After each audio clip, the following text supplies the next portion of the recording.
Hello, hello, hello. For those of you that were unable to attend yesterday's class, I'm doing this short video so that you won't be missing a thing from what I taught the others yesterday. The topic we did was power of choice, and for you to make a choice, there certainly must be options. Without options, there can be no choice made. That means it's either this or that or those. The one you now eventually pick is your choice. A lot of the times, the things that you children do, you make wrong choices because a lot of you do not know better. A lot of you make choices, as a result of how you feel, or the pressure to conform to what your peers are doing. Okay, but I'm here now to let you know that there's either the choice of life or the choice of death. What do I mean by this? Anything you do, any choice you make that glorifies Satan is the path to death, and everything you do that glorifies God is the path to life. Before you make any choice, you must, as I taught you before, enable to do your Jesus check. You do your emotions versus logic check. You do your voice check, or you do your Operation Red Alert. Okay, so that you be guided to know exactly what to do. For example, a child in class children in class, pardon, whom the teacher said, okay, all of you start studying by 12 o'clock, we are having our test. And the teacher leaves the class, and some of your peers are playing, and some are actually studying. And here you are, confused as to which group to join. Should you join those that obey it, that are studying, or should you join those that are joking around and laughing and flaunting the orders of the teachers? So for you to be able to make your choice on where to tilt, you can decide to do your Jesus check. You can decide to do your emotions versus logic check, which means although I feel like doing this based on my emotions, but I should do this because this will profit me better. And I also said that when children are in adolescence, that their hormones rage. As you get into puberty, a lot of hormones are at work, and many a times you feel like making choices from a place of emotions. Your emotions are your feelings, but it is apt that you double check with your logic, which is your brain power. There's a reason God gave you a brain after all. So you might feel like, okay, for example, a child who has been used to watching Spider-Man on TV, this Spider-Man that jumps from high places and flies and all of that.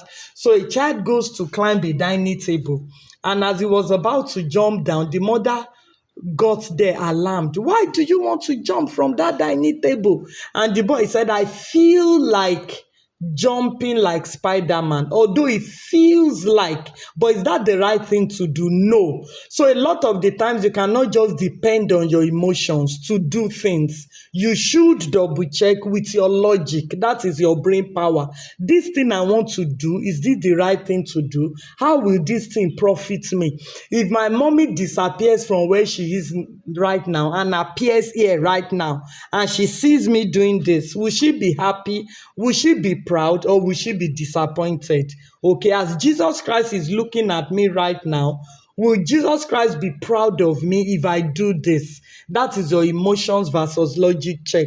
Then for your Jesus check, if Jesus Christ was me right now, what choice would Jesus make? Of course, you know that Jesus will make the choice to join those that are reading, to obey the instructions of the teacher, instead of going to join the other people that are joking around and disobeying the teacher. Okay, and I said also that every single thing you do, every of your actions originate from a place of choice. A child who decides to steal made that choice because there was something else he could have done. He could have chosen the opposite, not to steal. Okay, although the temptation is usually there, but your decision to stand for what is right and proper is what makes you a responsible child. Okay, so I remember I gave a background scripture, which is Deuteronomy 30, verse 19 to 20, which says, I have set before you the way of life and death, blessing and curses. Choose life so that you may live. God did not make us humans as robots. If He made us as robots, there would be no need for 10 commandments because, of course, He will impose everything He wants us to do. He will impose it on us. But because He did not make us as robots, that is why He said, I have set before you life and death. But I'm now making a recommendation. Choose life so that you would live. That means every single thing you do tilts you either to life or to death. So if you are doing the right things, you are tilting to death. If you are doing the right things, you are tilting to living, to life. So that was the background scripture yesterday, Deuteronomy 30, 19 to 20. And the beginning of that scripture is rather fearful and, somehow fascinating. That was God speaking. He said, let heaven and earth bear me witness. Let heaven and earth bear me witness this day that I have set before you life and death, blessings and curses. But choose life so that you may live. This must have been a very serious, topic or issue for God, for Him to have introduced that scripture like that. Heaven and earth bear me witness today that I've given you two options, but I'm recommending that you choose the better one so that you can live. So this automatically tells you that if you choose the opposite one, it means death. So every time you tell lies, you are choosing death. Every time you are lazy, you are choosing death. Every time you disobey your parents or dishonor or disrespect them, you are choosing death. Now, how do you choose life? When you are responsible and hardworking and obedient and honest and contented, you are choosing life. So always pause to reconsider before you do anything, okay? So that you would not choose death. All right. And the second scripture I used yesterday was Proverbs 14, verse 12, which says, there's a way that seems right to a man, but the end of that way is destruction. And you know what I find rather interesting in this Proverbs 14, verse 12 is that there is a way that seems right. It looks right. It looks fun. It looks interesting. It looks as if you are enjoying life. But the end of that path is destruction and death. And why is it the end? The end when you have wasted your time, when it is too late for you to leave that, to choose again. That is when it now dawned on you that, I've wasted my life. If only I had known, I should have chosen better for myself. I should have lived my life in a better way. So Satan makes it that way so that the moment you have wasted your time, you have wasted your life.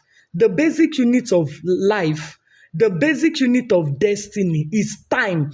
Time wasted is destiny wasted. So I want you to be careful and beware of Satan tricks in this dimension. Okay, so that it will not derail and deceive you too much. Can a 60-year-old man go back to primary school to start again? No. Okay, can an 80-year-old man start JS1 again? No, they have wasted their time. They cannot rewrite their story. But now you are at the phase when you can do better, when you can choose better, so that regrets will not be part of your experience in the future. Okay, so the power of choice. You are who you are today because of the choices you made yesterday. And if you want to have a better tomorrow, be wary of the choices you are making now, because the choices you are making now, they form the base and foundation of the tomorrow you will grow into. Okay, so that was basically what I taught the others yesterday, and I hope you'll be able to understand as I succinctly explained everything now. God bless you. Goodbye. This is Dr. Taye Lulu.